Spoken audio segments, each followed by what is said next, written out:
Welcome back. This is round 3 of the Ultimate Racing Network's GT3 2015 season.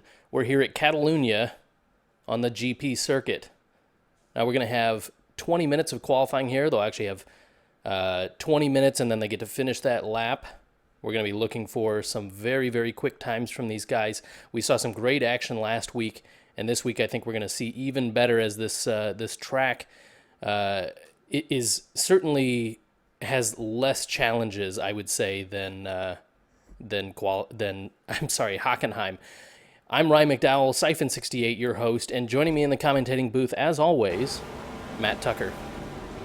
Good evening, everyone. Hope everyone's having a good Saturday. Really looking forward to this qualifying. You were saying less challenges. I don't know. That last sector seems to be just chock full of them, in my opinion. But and that's just me. That final chicane definitely is tricky. It'll be interesting to see, but I don't know. There's so many little places, especially with the rumble strips at Hockenheim, that I think make that a much more difficult circuit to be consistent at. Yeah, I mean, it can certainly feel really quick at Hockenheim, but to actually be quick at Hockenheim is kind of tough, I think. Yeah, you're probably right. I mean, the chicane I'm thinking of is mostly getting the entrance right and then not taking too much curb on exit or off the apex. Most other corners you're right around here, the curbs are much more forgiving, although they can still bite you if you take too much of them. Absolutely. So we're riding on board right now with LRT Breeze. We're going to be interested to see what these Corvettes can do here this week. Very tricky. He's entering turn 5 right now. Or, I'm sorry, that's turn 9. Turn 9. Yeah, heading down to the what I consider the last complex, because it's the entire last sector heading through 10, 11, 12. It's nice and flowing around this section of the track. I really like this circuit racing on here. I mean, it was before we had tracks like Suzuka. This was another good one, I think, to do some of that testing on, because it had the speed, it had some grip sectors, especially that long high G turn 3. It was a good one, I think, one to throw in the mix. It certainly requires a bit of everything from the cars. You need to make sure you've got the grip to go through the entire back section of the track almost, but you can't compromise speed, or during a race you're just going to be a sitting duck all the way down that very, very long main straight. Indeed. Notably, we are missing LMR Ascari this week, who was our pole sitter last week. We are, again, watching LRT Breeze, who was second last week, only missed it by half a tenth last week, so we could be seeing pole from him. I think, other notables, we might see it from I'm Frame. What do you think? GSR Roadrunner is always right there towards the front. Who are your other picks? My picks would be I'm Frame. Actually, I'd keep an eye out for most of the Z4s. From what little testing I did during the week, I found that the Z4 was particularly happy around here. Surprisingly, so was the Audi. So any driver in an Audi could be an outside bet. From speaking to Roadrunner just before the race, he didn't seem too confident with the Bentley around here. So he might be sandbagging, of course, but we'll find out in the next 20 minutes.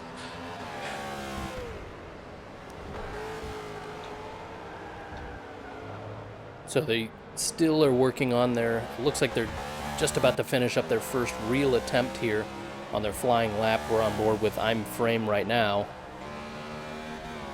getting ready to cross the line. Goes provisional pole with a 148.026. Just behind that, GSR Roadrunner. Well, when I say just behind, I mean a full second behind. GSR Roadrunner not getting as quick as he possibly could that time. A 149.015 puts him second. F4H Chris Supra is third then. F4H Eggy in fourth. LRT Breeze, who we're expecting to be up there probably in the top 3, is fifth at the moment in his Corvette with a 152.641, presumably from maybe a dirty flying lap. Must admit, I'm not sure what's happened to Breeze there. Oh, showing fourth on mine at the moment. Running towards the rear of the field. He has just gone across the line then, 149, 149. So, yeah, that must have been his outlap. Indeed. From the grid, because I know he was slow away from the line just to allow him some nice clear breathing room before actually putting the hammer down.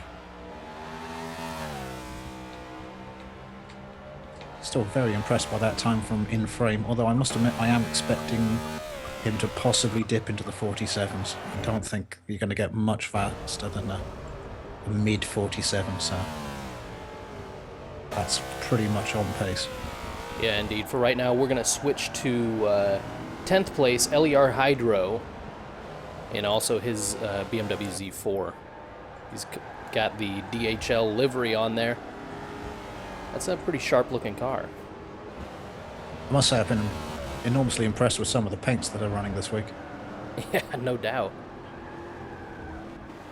You know, with this, with the new walls in the 14-15 chicane there, people are much less inclined to totally cut that section. Yeah, it also adds an issue with visibility. It's much harder to pick your line through there anyway, so it's kind of has two effects. One, like I say, you're much less likely to be aggressive with that curb, because if you hit those tires, you're just going to bounce off and go anywhere. But it's also much harder to pick out the second apex as you're going through, just to get a nice clean exit onto the start-finish straight.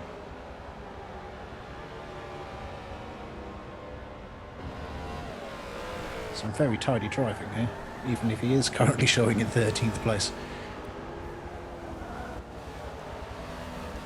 Indeed. So we've had our second laps in. I'm Frame pushes his time up even quicker. He's a 147.851 at the moment, so that is very, very near what we thought might be pole position time. We've also got LRT Breeze, who's improved on his time. He's up to a 148.993, so only the second one to break past the 149 mark. GSR Roadrunner is third with a 149.015 still, and just behind that LRT Stubbsy in his Corvette, a 149.1. So very, very close here once you get past that staggering lead that I'm Frame has on everyone else. The Z4 is very quick here. Yeah, it's certainly a very, very grippy car, and so far half this track, it seems to have a slight advantage. Where it loses out and where it's going to be interesting during a race is it is a lot slower on the main straightaway than a lot of the other cars, by as much as when I was testing it, 5 to 10 miles an hour.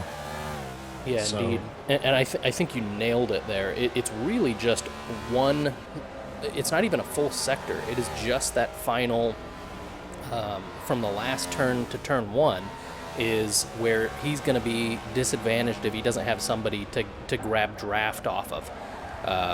But everywhere else, even down into turn 10, I would say advantage Z4 here, simply because turn 10 is followed up from turn 9, which it's a straight, but you come onto that straight from turn 9, which is a high lateral G corner, and if you can carry more speed through there, you're really not as disadvantaged all the way down into that hairpin.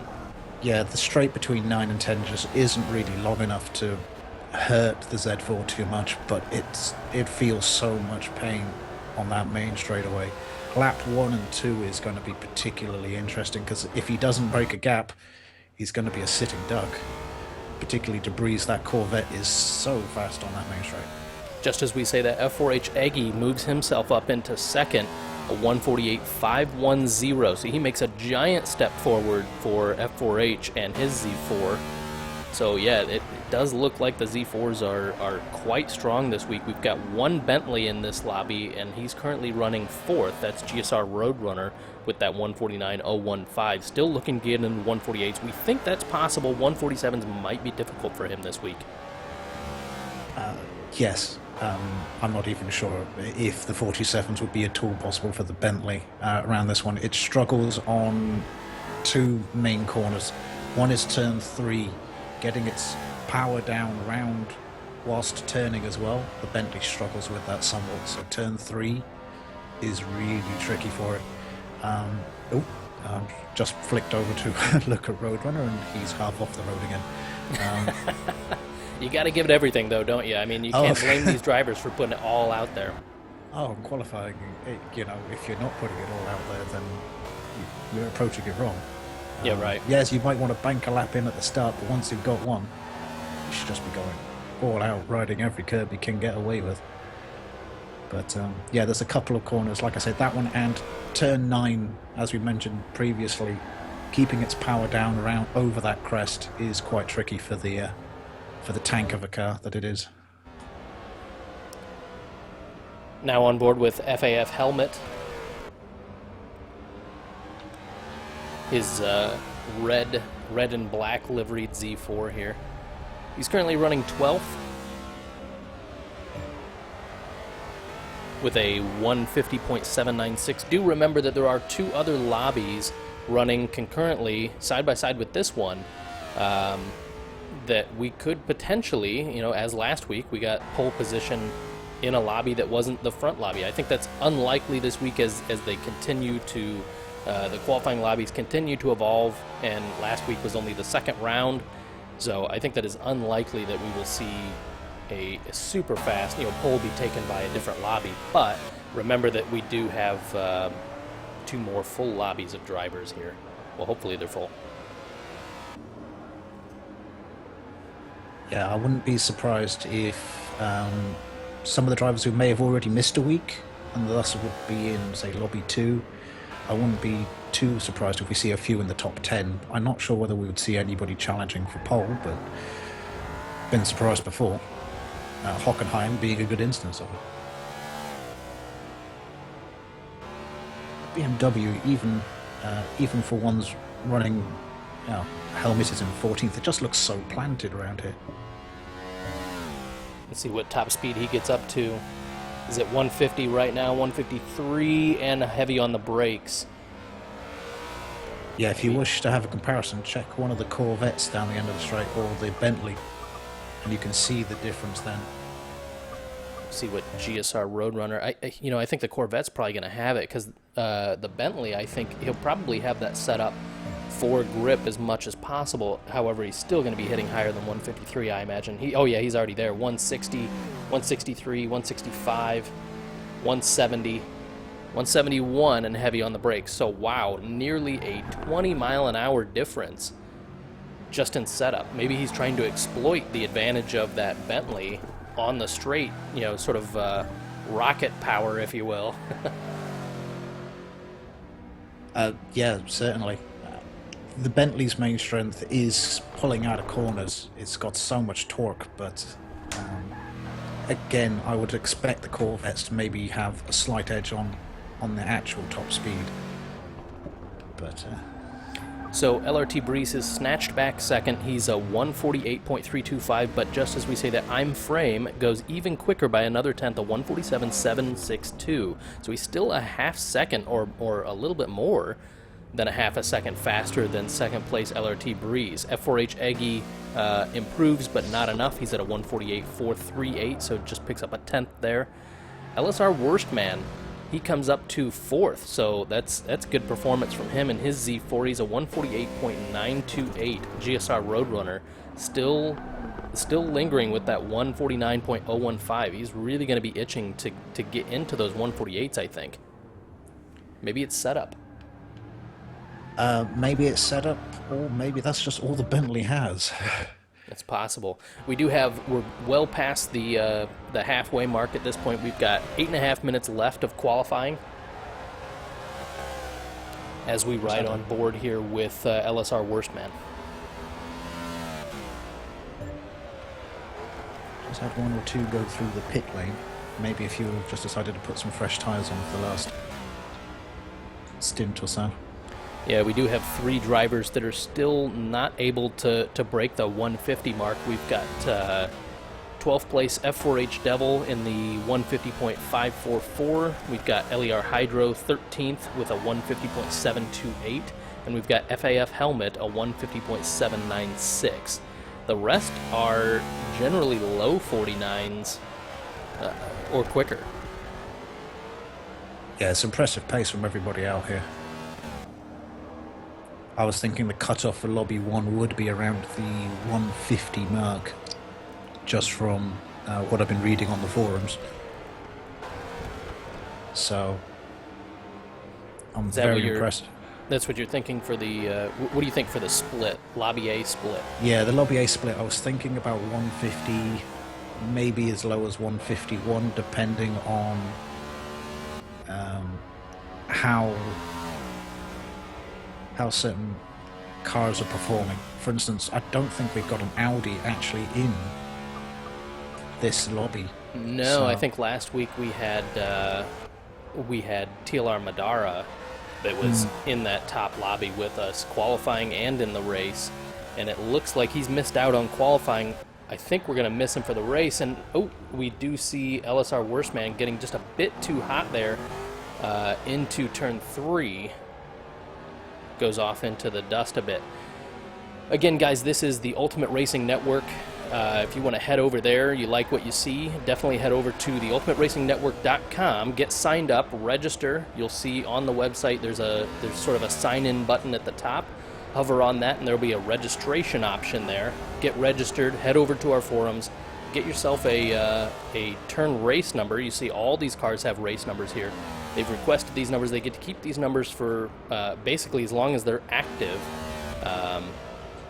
And then you can sign up to any of our official series or any one of our amazing community series that are getting ready to start up. We've got the World Prototype Challenge. We've got a Maserati Super Trofeo that's coming up.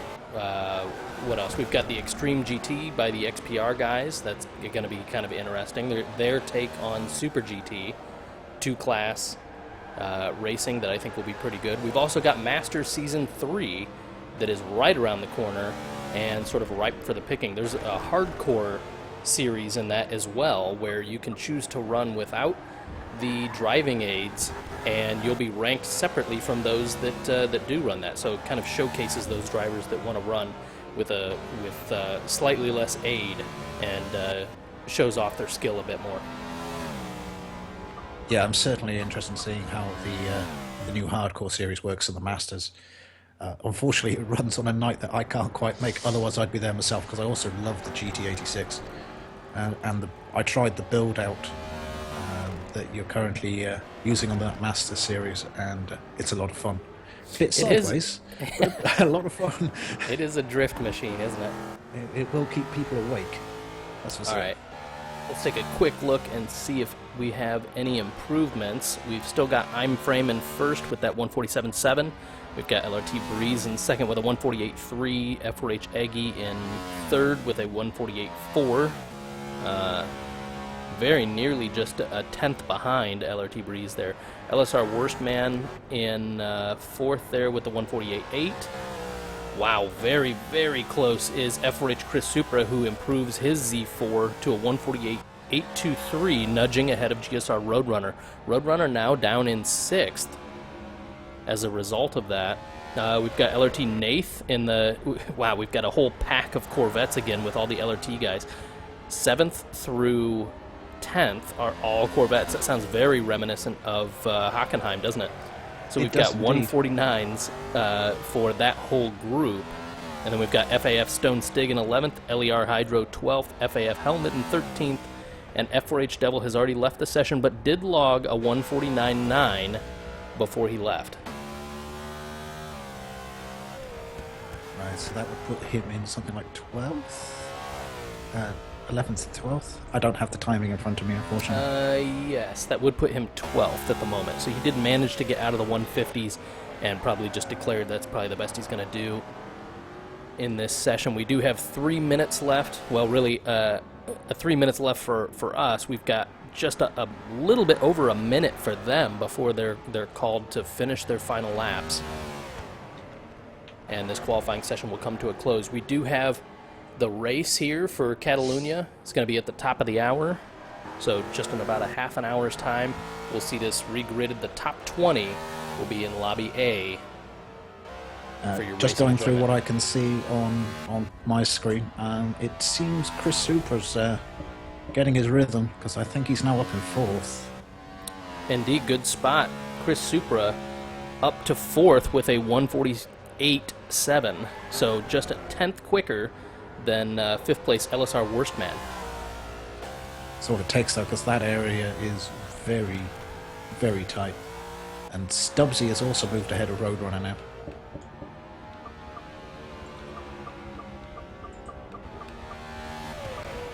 Corvette, for me, is now showing in 6th, whereas Roadrunner is down in 7th. That's another very, very good spot. We've got just 5 seconds left. These drivers are going to be on their final laps here. So we'll see if there's anybody. I don't think there's anybody that is starting a new lap yet, so these will be the final laps. I don't think anybody's going to touch that provisional pole from I'm Frame on the 147.7. That's a blistering lap time. It is. In fact, he's so happy with that, he's pulled over on the side of the track. So...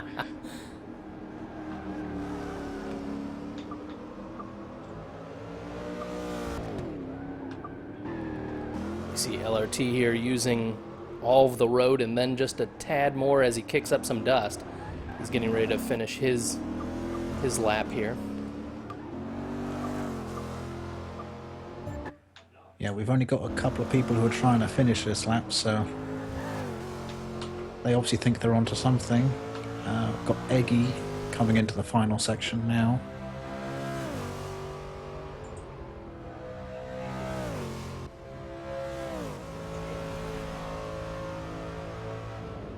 Oh wow, that bumps LRT Nath up into 5th with a 148.722, so he really did need all of it. Impressive Amazing stuff lap from him, yeah.